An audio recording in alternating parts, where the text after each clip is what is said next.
Hello everybody and welcome back to Mighty Modern. I'm Corbin Hosler and this is a new take on Living End here in the format. You can't keep a good Cascade down, and with all the bannings and shakeups and changes to all the formats, this is an old school deck that broke through. And I love it. Not only was Living End kind of the first deck I ever played competitively with, I made the top 8 of multiple PTQs with this back in Extended. I love Living End. I have it all foiled out in paper. People said this deck was dead with the Simian Spirit Guide ban. I knew it was not. I played this deck long before it ever played Simian Spirit Guide, and frankly, I continued to play it after. I always felt you wanted more cyclers than Simian Spirit Guides. And now with Simian Spirit Guide out of the format, people wrote it off as dead, and the truth is, it is far from it. I want to make sure I get this right here. Hi Bing got top 8 of a Modern Challenge with this build of the deck, and this is truly an innovative build, if you can call it that, on Living End, because previously these decks have all been sort of Jund colors, you know, red, green, you have to be, right? But then you had all the black cyclers. But the major innovation in this deck, and I think it's huge, you know, we've had sort of blue decks that play Living End, but they're really more Electro Dominance, As Foretold decks, not sort of your classic Living End deck. But this is blue Living End, and it is actually a blue deck because Force of Negation is here. Now think about how huge that is in a deck that can combo on an opponent's turn in Modern, to be able to protect it with Force of Negation. Of course, you have to have the blue cards to support that. And you know what? This one is probably the thing that kind of puts it over the edge. You know, we'd gotten stuff like Striped Riverwinder over the years, Curator of Mysteries. Yeah, we've always had Glassdust Hulk. These cards have existed, and yet it wasn't enough blue cards to support really a bluish version of a natural, true Living End deck. But Windcaller Aven out of Modern Horizons may push it over the top. It cycles for 1 mana, it's a 4/3 flyer, and critically it gives you another 4 blue cards you can play happily to work with your Force of Negation. So for anyone who may not know, the combo of this deck is to Cascade. Previously you do it with Demonic Dread. Turns out if you play white and blue, you can just swap over to Ardent Plea. Now our colors are a little crazy here. It's a 4-color deck with only 18 lands, but all we have to do is cycle creatures into our graveyard, which cycle for blue, blue-white, red, even the colorless cycle here. Street Wraith, of course, cycles for the cost of life. You fill up your graveyard, then you cast Ardent Plea or Violent Outburst. You cascade into Living End. That is the only card you can hit, and now you get to resolve this card, which essentially will sacrifice all the creatures in play, put all the creatures in graveyards into the battlefield after they, you know, pass through exile. So that is what you do. You wipe your opponent's board while filling up your own with all these massive creatures that we've cycled away. It's a straightforward deck, and it kind of always has been, but it is sort of uniquely changed with Force of Negation and the ability to build this version of the deck. So I'm really excited to play it. I have to say, this is one of my favorite decks in all of Modern and has been for a very long time. Onto the sideboard, fairly straightforward, but keep in mind, this is a deck that used to run a card called Refraction Trap, which was like a 4-mana red instant. However, it had the clause that if your opponent had played a blue spell this turn, you could simply pay a red instead, and then you could shunt a spell. You could change the target of a spell to another target. And what that would essentially allow you to do is pay 1 red mana to kind of counter a counter spell. And that's not exactly how it would work on the stack, but that's essentially what it did. Well, now we're playing blue, and they printed a card called Mystical Dispute. You don't have to jump through any hoops. You can just cast this thing for 1 despite it costing 3, because in a Living End deck, nothing can cost less than 3 other than, of course, the Living End itself. So you can never combo before turn 3 without Simian Spirit Guide, nor do you really want to, unless, of course, we draw the Gemstone Caverns. But yeah, Mystical Dispute just slots in perfectly here. Similarly, Brazen Borrower is great because of the fact it is a 3-mana card, but you can pay 2 mana for that petty theft, and this is something that works out really well. Faerie Macabre is sort of a similar thing. Yeah, this costs mana if you want to play it, but you can just discard it and it's graveyard hate. And unlike all the other graveyard hate, it's worth noting that Grafdigger's Cage does not stop Living End from comboing off because of the fact that the cards pass through exile. But this is just free, discard, put it in your graveyard, get cards out of opponent's graveyard. It's very straightforward, been a staple of this deck for forever. And of course, Leyline of Sanctity, which is, in this version, we can even cast, should we really want to. So this is neat, and this, of course, will protect your hand and any effects that will exile cards, Unmoored Ego, that type of thing. So everybody, this is it. We are talking Living End in Modern, Blue Living End. I'm excited to play this new format. Let's jump into the games. All right, Living End, and we are on the play. I have to say this is a keeper. It's certainly not an incredible hand. It's probably on the lower end of keepable hands here, I think. But hey, the Living End in hand is not the worst. It just means the As Foretold is a live draw.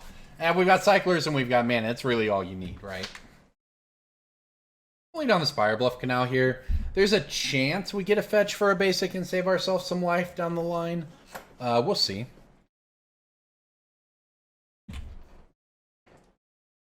Let's see what we're up against here. Basic Island Hedron Crab. Well, friend, I don't know if this is going to go quite the way you want it to. Now, they could mill all of our Living Ends. That would be pretty bad for us.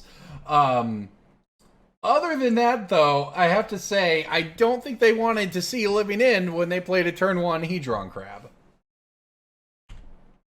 Unfortunately, it'll probably be backed up by some amount of counter magic. We're going to have to fight against who knows what in round 2. Oh, the milling has begun. All right, well, in response to these triggers, we are going to attempt to draw into a Cascade spell before we mill the other 3 Living Ends. Let's have big X on it. All right. Fetch, go grab our Hallowed Fountain. Not too concerned with my life total here. Might run out of fetchable cards. That might be concerning. All right, cycle.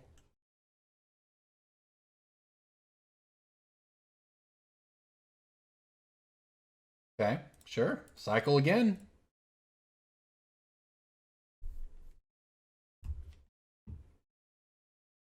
All right, one more Street Wraith. I guess we keep cycling. Good thing we're not concerned about our life total. Well, that's bad. That's pretty bad. Gosh, okay. Please don't mill Living Ends. Oh, no. All right, there's now 1 Living End left in our deck. Give me a Cascade spell game. I don't even have Cycler. Oh, cool, another crab. I don't even have Cyclers in my hand. This is like some of the worst possible draws we could have, given that we're against a mill deck. Bad draws, bad mills. These forces are not what we need. Oh, man. Well, let's fetch while the fetching's good before we run out of lands to fetch 4. How about that? We'll get a breeding pool so we can cast a Violent Outburst should we find one. I mean, I do have Force of Negation up now on their turn, the hard cast, so maybe that'll matter, but more simply, our opponent plays a land, mills 9 of our cards. If one of those cards is a Living End, we're probably, I mean, we're not quite dead, but we're almost dead. So let's see what they choose to do instead. I mean, look, if they hit a Living End, we still have a chance to draw As Foretold, right? But it'd be we have many more outs if we still have a Living End in our deck. All right, it's a maddening cacophony. I can just counter this thing with a Force of Negation. So this will help a little bit.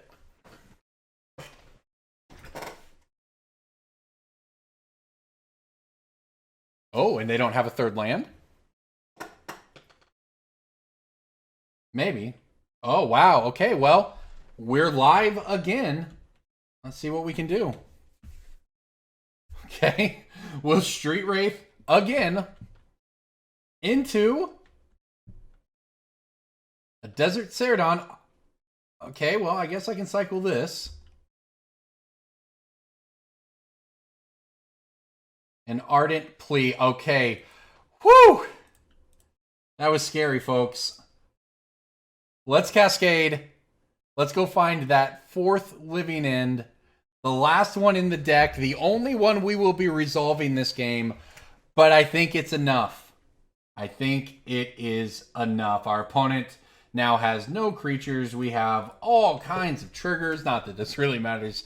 We have a massive board. Our opponent has 2 islands, and yet, as you know, obviously we're going to attack for 1 billion and win the game next turn. Now, this game was razor tight. I even had to, you know, be somewhat tap my mana in ways such that you know, I wanted to fetch before we ran out of fetchable lands. And I made sure that we didn't have the mana there to cast a Violent Outburst if we found it, but Ardent Plea we could. So, unless our opponent's going to pull out some kind of blue fogs, we got there in game 1. Barely. Now, I believe those cards, in fact, are target player. I'm going to actually double check the old Maddening Cacophony.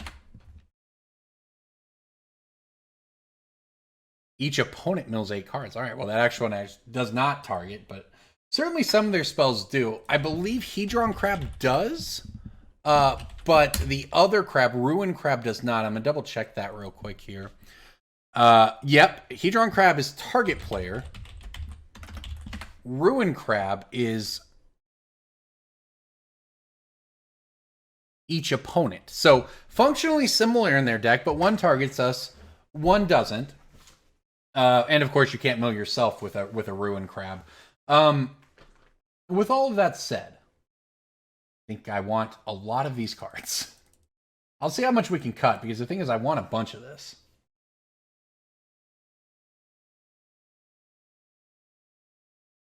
We have a long way to go, as it turns out, and a short time to get there. All right, this gets us to 61. I mean, as good as the Force of Negation was, the Mystical Dispute kind of fills the same, at least a very similar role. I'm going to hold off on the Leyline of Sanctities for now. I'm more concerned about counter magic, I think, than, say, targeted discard or anything like that. So we're going to roll with this. And this looks like a keeper. I mean, hey, nothing, you know, too incredible here, right? Whatever, it's land and cyclers, and that's as good as you need in Living End. So, are we getting crabbed? We are. It's possible I'm supposed to mulligan just to try to go find a, you know, just to try to start with a Cascade spell in hand, essentially. You know, so maybe it's sort of free or whatever there to mulligan. I don't know. I'm not too concerned. I mean, the odds of us encountering the same issue we ran into last game are pretty low. I mean, this is kind of a nightmare matchup for a crab deck. Without, you know, something breaking up the, well, I guess I should have cycled.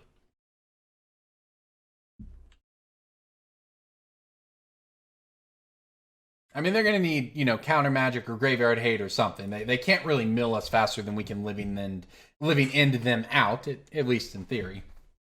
Obviously, I wait here because I wait to, I waited to cycle because, hey, it doesn't really matter, right? It's the same odds.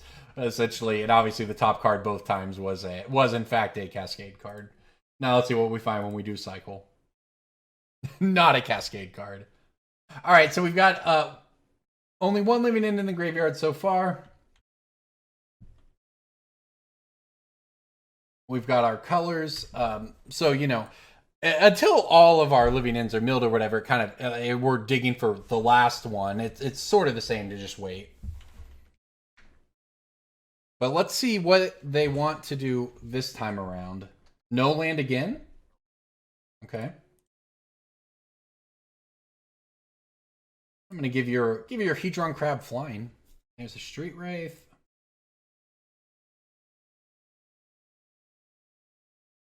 There's a Cerodon. There's a Dispute. Well, I don't hate drawing the Dispute, that's for sure. And there's a Violent Outburst. Okay. Things are looking pretty good here. I'm going to pass the turn, and we'll see what our opponent does. I mean, look, if they were to cast, say, a glimpse of... Well,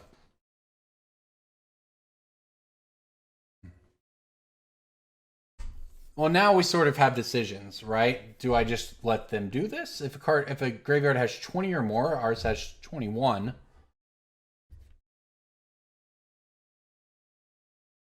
You know what? Here's what I'm actually going to do. Answer this, friend. Let's just go for it. Because a Mystical Dispute from them doesn't stop us. It basically has to be like a Spell Pierce. I mean, gosh, a Dispel doesn't do it. I'm sure there's something. I mean, they could have a Force of Negation because it is still our turn here. But I think we're okay to give it a shot. I mean, I guess if we get Force of Negation, that's basically the one punish because I could wait.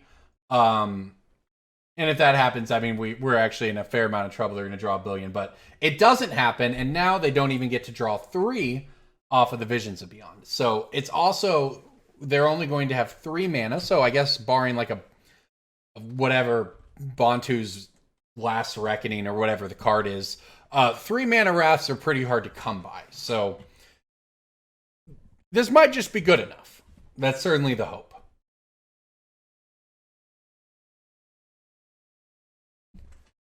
I mean, they could have fog type effects. You know, darkness is a card that, I mean, I've played Mill myself a couple times for Mighty Modern, different versions of it, and darkness is sort of a black fog for one black. That's a card they could have, but we have the Mystical Dispute, and there you go, friends. That's good enough. Living End, taking down the first one. All right, looks like we get to be on the play here. That said, this is definitely a mulligan.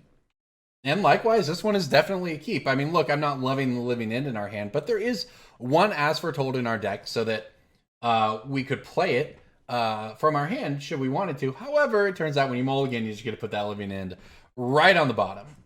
So we've got the Flooded Strand, and then we have 3 cards that cycle for 1 mana.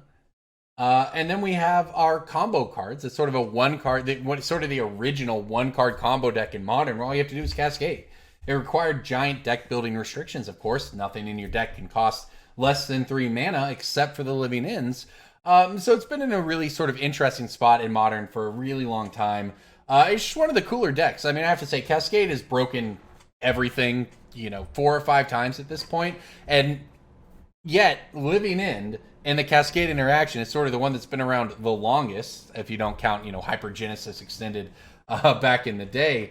And yet it's the most fair because, like I said, it's sort of naturally inhibited by how much the cards cost. So I could go on forever about how just sort of cool this deck is.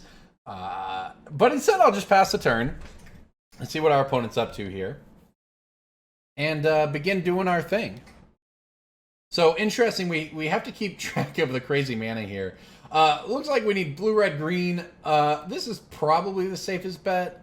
That allows us to cycle everything. It gives us red for the Violent Outburst, or blue for the Ardent Plea, depending on sort of how things go. So that's what I'm going to get here. I would like to pay the life because, you know what? I'd like to start this party early.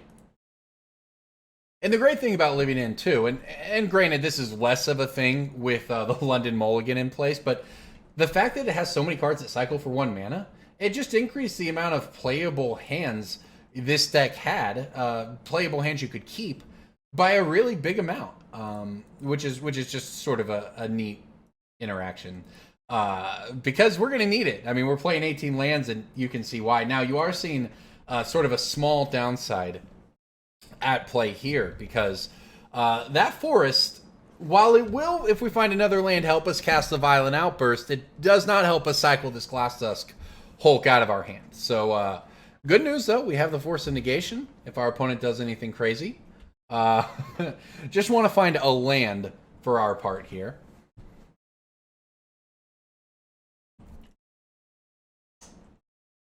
But if we do, right, I mean, imagine we find a better land here, right? We find a fetch land. We get a fetch, cycle the Glassdust Hulk, have the Violent Outburst with Force of Negation protection up on their turn. Very, very impressive. And we can have a slightly less impressive version of that if we draw land.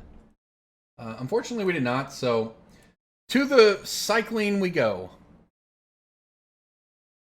All right, well, this is, of course, the downside of playing an 18-land deck.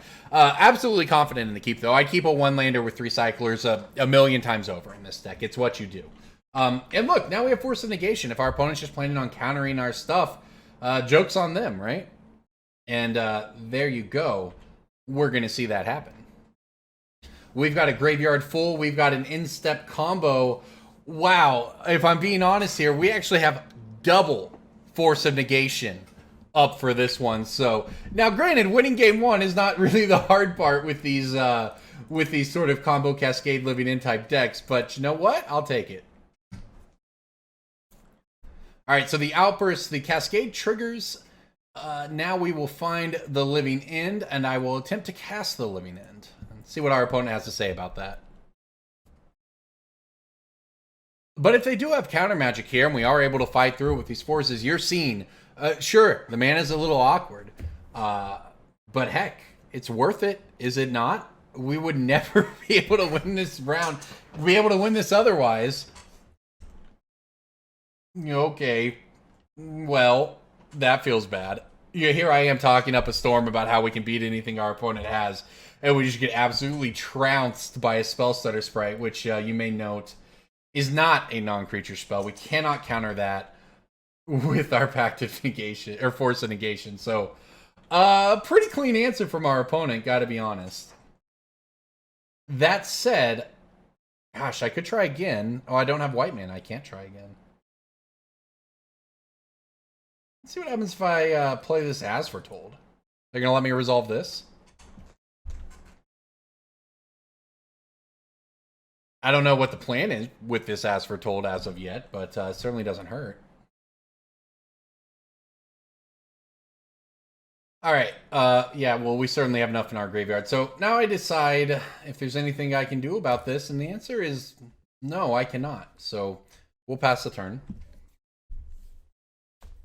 I have to say, if there's a bad matchup to draw in round one here with our deck, it is almost certainly Fairies.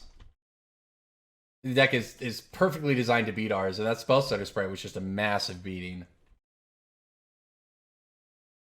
Oh, let's keep digging. Okay, we can cycle that one too. There's a Flooded Strand. Now the Ardent Plea is live.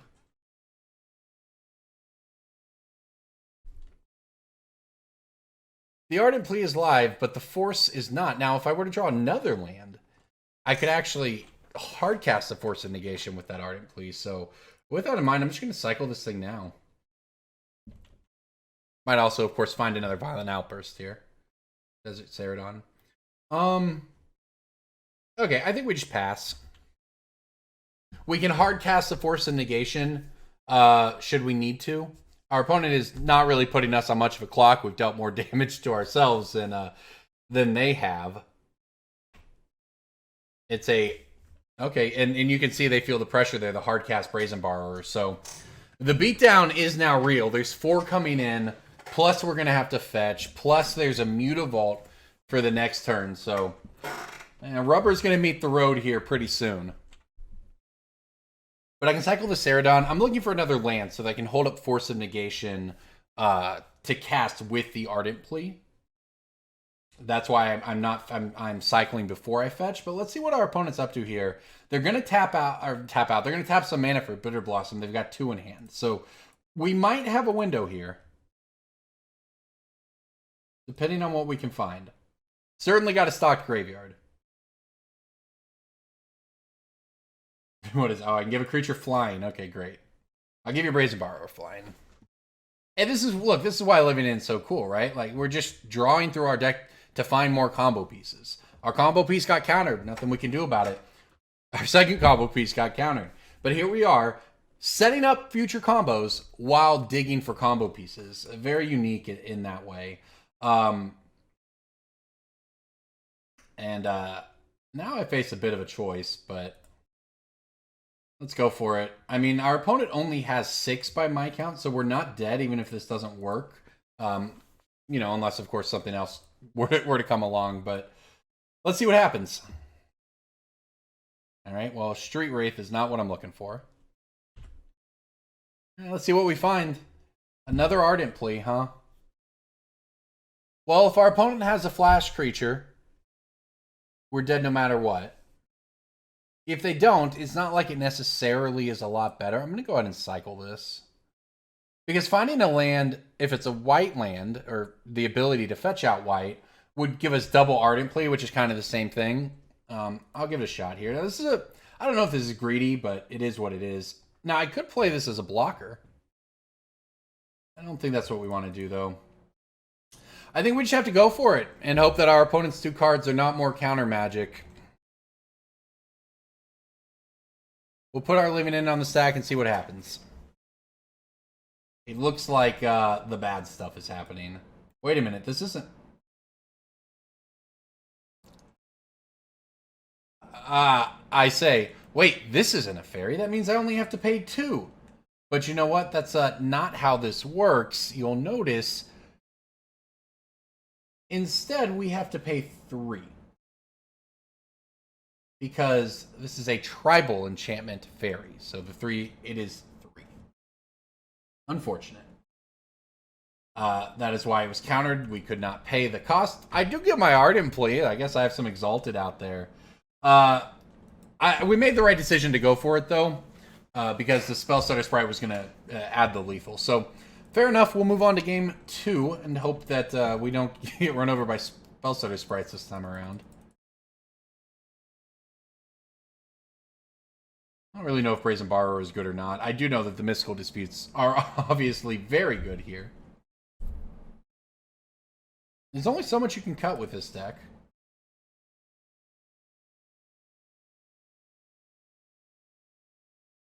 I'll cut a Living End. It's a lot of the builds of Living End only run 3. This one has 4 because we have the As Foretold, so you can kind of mitigate the downside of drawing one. But in this case, I mean, we see sort of the conditions we need, right? We need a cycle. We need to answer our opponent's hate pieces. We can also just sort of counter their stuff. And that's really going to be the plan here. So I want to make sure we have access to a Brazen Borrower in here so we can, depending on our opponent's graveyard hate of choice, at least have an answer. Like I said, though, Grafdigger's Cage is the most common one, and Grafdigger's Cage does not stop Living End. Yeah, this is a keep. I mean, it's actually kind of a worse one-lander than the last one, but hey, we've got some cycle cards. We've got a Street Wraith here. We've got double Cascade. We'll see what happens.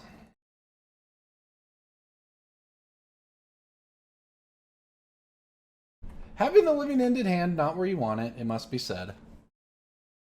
But really, it doesn't matter, right? As long as you don't draw... I only have to resolve 1. At least that's the hope. Alright, that's just mean. That's just mean, cruel. This is one that... not quite as much we can do about it. This is something we can bounce, certainly. Alright, we'll grab this. Remember, you can win games by simply hardcasting creatures. It is a thing that comes up many times when you play Living End. And maybe that's where we're at with the silly Deafening Silence, which just completely shuts off the plan.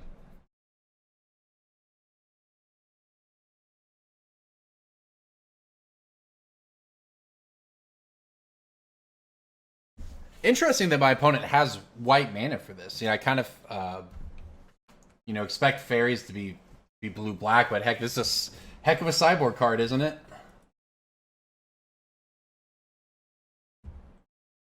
Okay.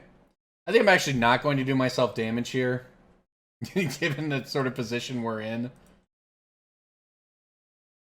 This is certainly annoying, but hey, we're digging, cycling. We have access to at least one answer to it.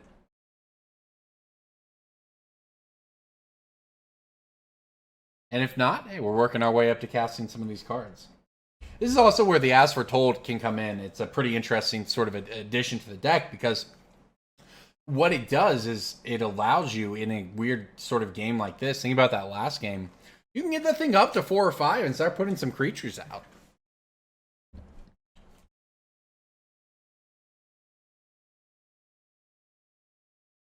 If I'd known it was going to be a Deafening Silence, I might have put in another Brazen Borrower. Obviously, it's possible you just want to always bring them in.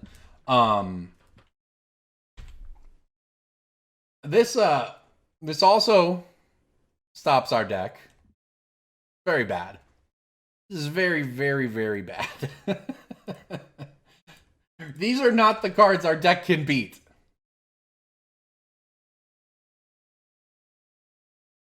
We just want to find some lands and try to hard... You know what? As Foretold is actually great. As Foretold, as a matter of fact, might be the ticket to winning this one. Now, we're a long way from that, and our opponent can bounce it with Teferi, so, I mean, frankly, it's just all bad all the time, but hey, we got 4 lands now, working our way up to casting some creatures. Cast a Glassdust Hulk if we find another land. Also, I'm trying to work my way through this here. Look, we can't play more than 1 non-creature spell a turn, but As Foretold is in play. Well, you know, it was in play. But the Living End is in our hand. If I can play the As Foretold, then untap with it, I can cast a Living End. Now, it might be, you know, we might be too far gone. Okay, now the game's just over. What a blowout. Our opponent just sideboarded into mono Living End hate cards. All right, I guess. Oh, man. All right, well, I guess we struggle on. Look, it's only going to be really cool if we win. Yep. Let's see what we exiled. All right. I mean, I can always get back a Street Wraith. I mean, honestly, if I can build up... I mean, this is not the draw we wanted, but... if we can find, you know, enough creatures that we can cycle, our mana is going to be available. The Ashiok doesn't prevent you from... you know, it doesn't keep things out of your graveyard. So look, if this works on our next turn, we can cycle Glassdust Hulk and Street Wraith and cast a Living End and attempt to get a couple creatures into play that we can then send to these Planeswalkers. I mean, look, you were in a bad spot here for sure, but you play to your outs, right? It's only 3 hate cards against us, that's all. Maybe just tap out and give me some 5-mana Faerie, even though you can play your spells at instant speed. Okay, well, yeah, I mean, frankly, I'm going to go for it, right? So we don't really have any other way to win. Let's cycle this thing. Maybe we can find a Force of Negation. And that wouldn't even matter. Okay. It's the 5th land, though.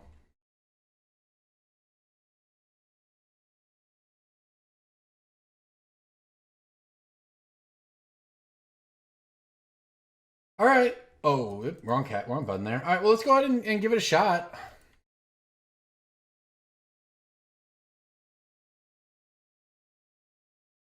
Yeah, that Force of Negation is a bit of a tease, though, because I won't be able to play it. Because the Living End will be the one spell we get to cast. All right.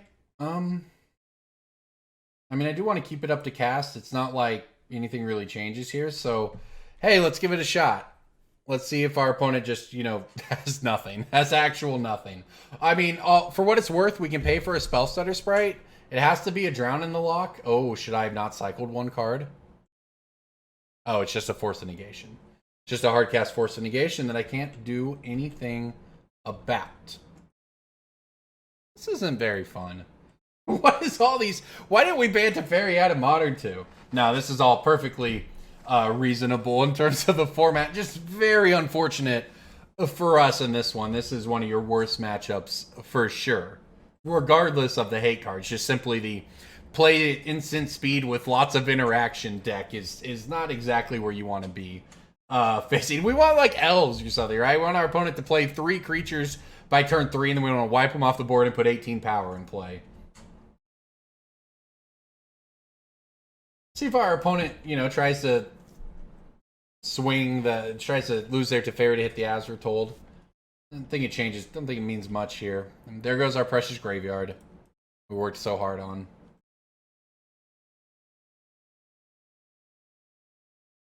Okay.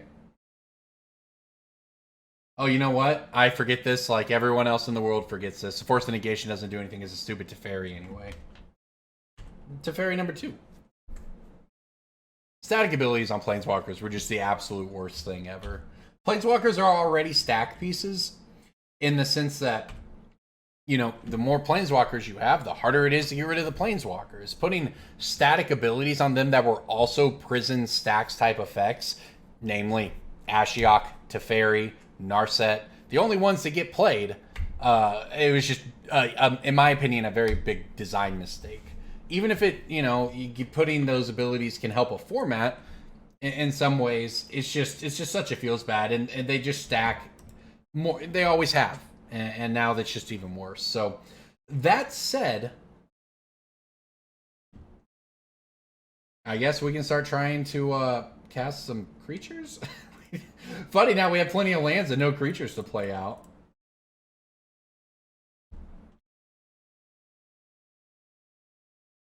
If I'd known we were going to hit the land, obviously I would have held this thing in hand. I don't know what to make of the fact my opponent is just doing nothing. It tells me their hand is probably just all counter magic, which is very bad for us. The Mutavault beatdown might begin, though.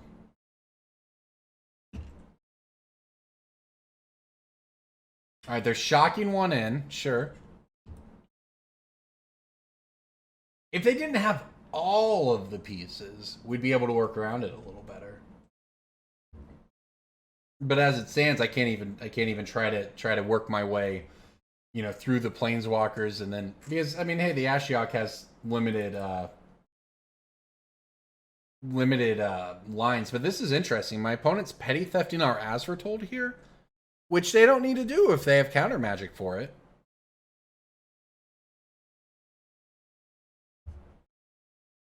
Oh, yeah, meanwhile, I just got by Ashiok. I sitting here talking about how stacks effects on planeswalkers are terrible, and then I fetch right into it.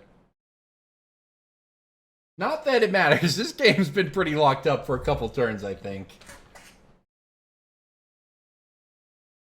We can still cast whatever creatures we draw, though. I mean, we do actually have this basic land. I suppose not a 7-drop, but anything else is going to be fair game.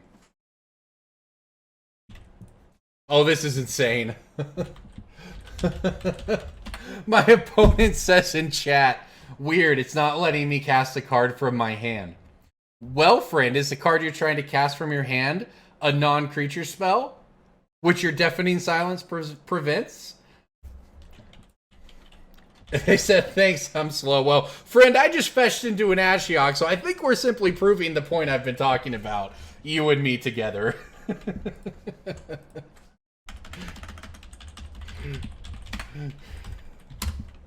Oh, what a match. That's great. I actually can't, but look, how am I supposed to feel bad about forgetting my opponent's Ashiok when my opponent forgets their own Deafening Silence? It's these stacks effects add up. They stack up, you might say. Alright, my opponent says, GG's, the Mutavault beatdown I think is going to be strong enough to get there, but hey, we'll see if we can resolve a creature if we find one here. Not quite, just trolled by endless cascade spells, huh? Meanwhile, our opponent's going to instant speed Inquisition of Kozilek us here. I'm willing to call this one, friends. GG, we've been got by all the hate effects. Let's avoid those in the next one. All right, looks like we are on the draw this time around, and well, I think we'll be shipping this one. Mulligan, and oh, look at this. Look at this, friends, we're doing it. All right, I got to think this one through here. I got the Gemstone Caverns. I guess we'll put by the Glassdust Hulk. It's the worst of the bunch. And then we will start with the Gemstone Caverns and get rid of the, I guess, the Ardent Plea. Keep the Violent Outburst. And see if we can get there on turn 2.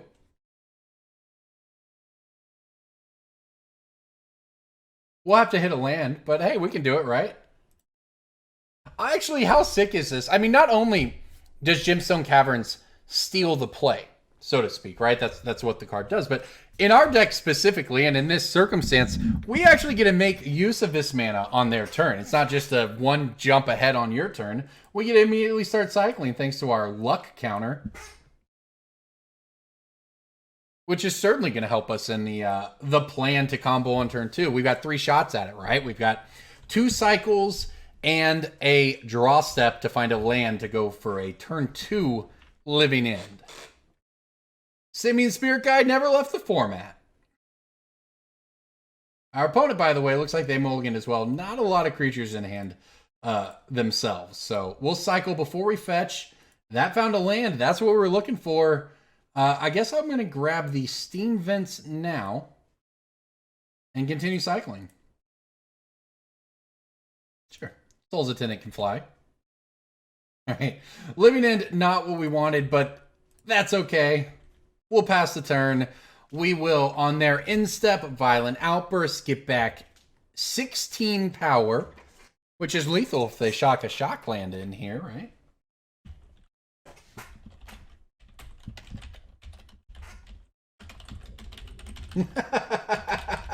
My opponent saw the writing on the wall, did not have either the lands or the creatures. This is great. One of the matches I played earlier to warm up and make sure I understood the deck, I actually played against the same opponent, and we had a great 3-game match. I wish I had been recording it, frankly. So we know that they're on Soul Sisters from that Soul's Attendant, and here we go. Let's see what we can do. I think I want these Brazen Borrowers for sure. Soul's Attendant, Soul Sisters these days has Heliod and Ballista combos. So let's see what we can come up with. We'll don't need access to a ton of these living ends. I want all the Brazen Borrowers to bounce any combo shenanigans, but this is probably good enough otherwise. We'll run this. Living End for a long time has only played 3 of them. This one has 4 because it has the As Foretold. Just kind of diversify a little bit. But heck, who needs diversity when you get a hand like this? We got Cascade Spells. We got Cyclers. Hopefully our opponent doesn't have hate.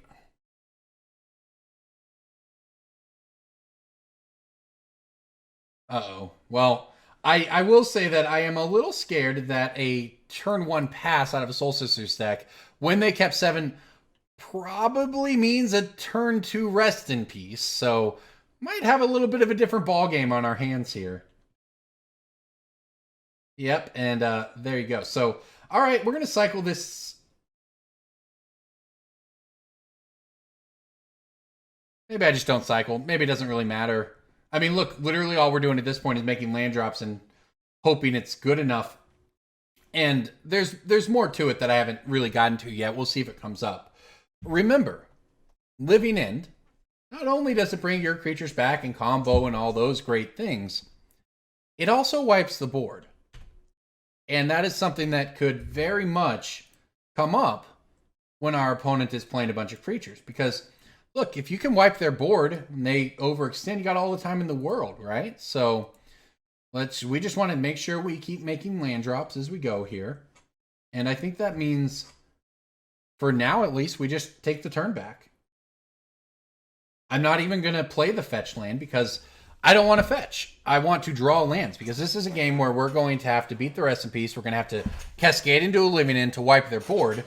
And then we're just going to have to hard cast these big creatures in our hands. So we're going to need lands to make that happen. But the good news is we are only 1 land in hand away from playing a Glassdust Hulk on turn 5.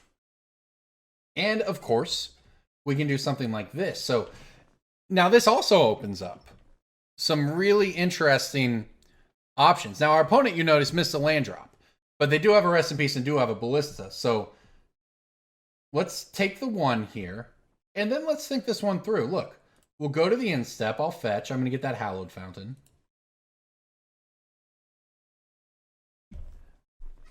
Yeah, this is actually great for us. Because here's the thing. I can play the Brazen Borrower, Petty Theft anyway, to bounce the Rest in Peace. This gives us the ability to have a graveyard. And now I can cycle a couple cards.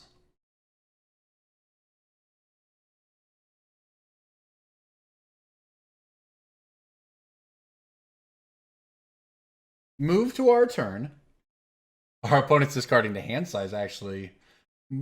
Return to the ranks. Maybe should have discarded a creature since I'll be we'll be up to that this turn. All right, so now is pretty simple. Look, our opponent's got to play that Rest in Peace. Not only does Brazen Borrower give us a legitimate, threat at least, maybe not one that lines up well against Ballista, but in response to this Rest in Peace now, I can cycle the Curator of Mysteries, put another creature into our graveyard, and despite the fact my opponent had a Rest in Peace, they're still getting Living Ended here. Brazen Borrower is absolutely massive addition to Living End, and you are seeing why right now. It doesn't matter if you have a Rest in Peace in play. If you have no creatures, and I have 3 of them, I'll play the fair game of Magic, and I'll get there.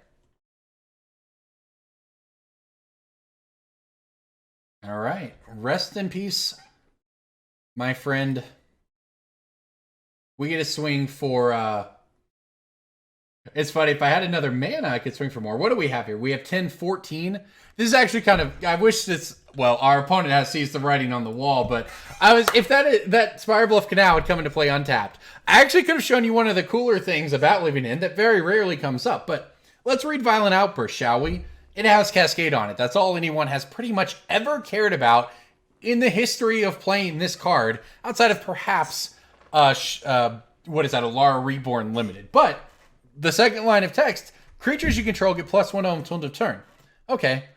Well, what does that matter if you Living End? Well, now let's go back and read Cascade. Notice it is an option to cast the card. You may cast it. So, our opponent's at 20. We have 14 power in play. I've done this in big tournaments before, and if this was an untapped land, we would have done the same thing here. You swing, you cast a Violent Outburst, you don't cast the Living End you cascade into. You cast another Violent Outburst, you don't cast the cascade, the Living End you cascade into. All of a sudden, your 14 becomes 20, and your opponent dies. But in this case, we just showed how Living End can beat Graveyard Hate without a problem. What a match. What a deck. Blue Living End.